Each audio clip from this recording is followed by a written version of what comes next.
Assalamualaikum warahmatullahi wabarakatuh. Yang terhormat kepada Ibu Umi Widyastuti SEMSI dan juga yang terhormat kepada Ibu Dian Noviarini SEMMSI selaku dosen pengampu mata kuliah pengantar manajemen. Perkenalkan, nama saya Maisyarah dengan nomor induk mahasiswa 17106220558 dari Fakultas Ekonomi, Program Studi Bisnis Digital kelas A. Pada kesempatan kali ini, saya akan mempresentasikan suatu soal sebagai pemenuhan nilai ujian akhir semester mata kuliah pengantar manajemen. Di sini saya memilih soal nomor 6 dengan topik tingkatan manajemen perusahaan, dan untuk lebih jelasnya soalnya bunyinya seperti ini. Uraikanlah beberapa tingkatan manajemen dalam perusahaan. Ya. Sebelum bahas lebih lanjut, kita akan membahas tentang definisi tingkatan manajemen. Jadi, tingkatan manajemen adalah level yang menunjukkan pembagian kekuasaan serta tugas manajer, biasanya dibagi ke dalam 3 tingkat. Nah, pihak-pihak yang termasuk dalam 3 tingkatan tersebut diharapkan mampu menerapkan ilmu manajemen secara terstruktur dalam praktik kerja organisasi terkait. Ya. Ini di sini ada 3 tingkatan manajemen, ada gambar susunan organisasi, dan juga ada segitiga piramida.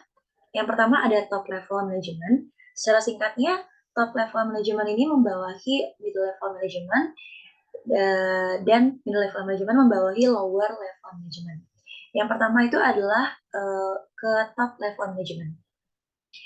Top level management dipilih oleh para pemegang saham perusahaan dan memiliki tanggung jawab penuh terhadap keseluruhan organisasi yang dipimpinnya. Mereka juga memiliki kewenangan memilih, menempatkan, dan memberhentikan para manajer di bawahnya. Manajer tingkat atas adalah nahkoda organisasi bisnis, sebab merekalah yang menentukan bagaimana perusahaan akan dijalankan. Manajemen ini menjalankan kepemimpinan konseptual. Para pucuk pemimpin organisasi tidak menangani masalah teknis perusahaan sehari-hari, namun mereka bertanggung jawab dalam menentukan perencanaan, strategi, dan juga kebijakan organisasi. Ini merupakan tingkatan manajemen perusahaan paling tinggi dalam organisasi atau biasa disebut dengan level C-suite. Ya, yang kedua itu adalah middle level management. Pengertian tingkatan manajemen level middle dapat dipahami dengan melihat ciri khas dari ranah pertanggungjawabannya. Karena menduduki posisi tepat di bawah top manajemen dalam hierarki, para pejabat middle manajemen umumnya ditunjuk dan ditugaskan secara langsung oleh manajemen level tinggi. Biasanya para middle manajemen akan bertanggung jawab dalam mengatasi sejumlah permasalahan teknis yang tidak bersifat konseptual. Nah, secara umum, terdapat sejumlah tanggung jawab yang harus dipenuhi oleh para middle management. Yang pertama yaitu memastikan seluruh kegiatan dan kinerja dari suatu organisasi tetap terorganisir guna mencapai tujuan bersama. Yang kedua, meneruskan langkah top manajemen untuk merealisasikan segala rencana dan kebijakan yang berlaku. Yang ketiga, mendukung kinerja karyawan dengan penuh rasa suportif.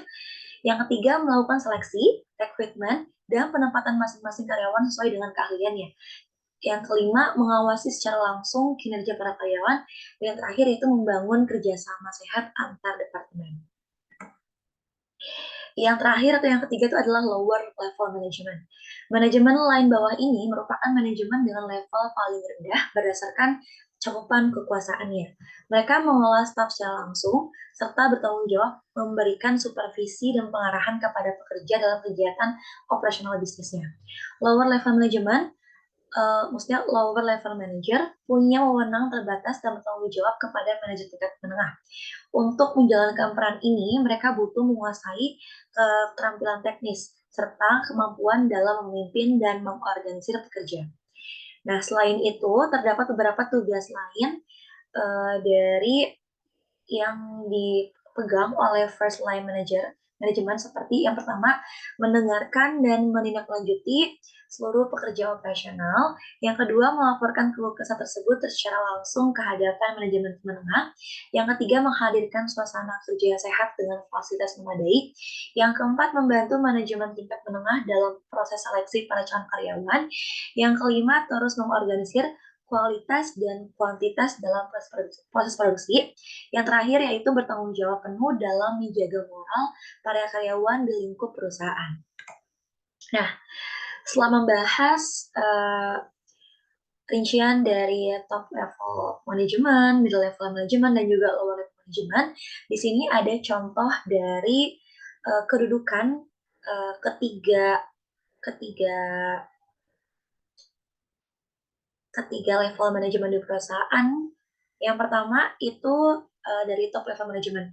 Biasanya dalam suatu perusahaan ini kedudukannya seperti Chief Executive Officer atau CEO. Yang itu kedua ada Chief Operational Officer atau COO. Yang ketiga ada Chief Financial Officer atau CFO. Yang keempat ada Managing Director. Dan yang kelima adalah President Director. Nah, untuk middle level management, contoh kedudukannya dalam perusahaan biasanya seperti Head of Division, yang kedua Branch Manager, dan yang ketiga itu Junior Executive. Sedangkan untuk tingkatan lower level management, dalam perusahaan biasa dipegang oleh Supervisor, Office Manager, Section Manager, dan juga Mandor. Ya, berikut presentasi dari saya. Kurang lebihnya mohon maaf. Sekian atas perhatiannya. Assalamualaikum warahmatullahi wabarakatuh.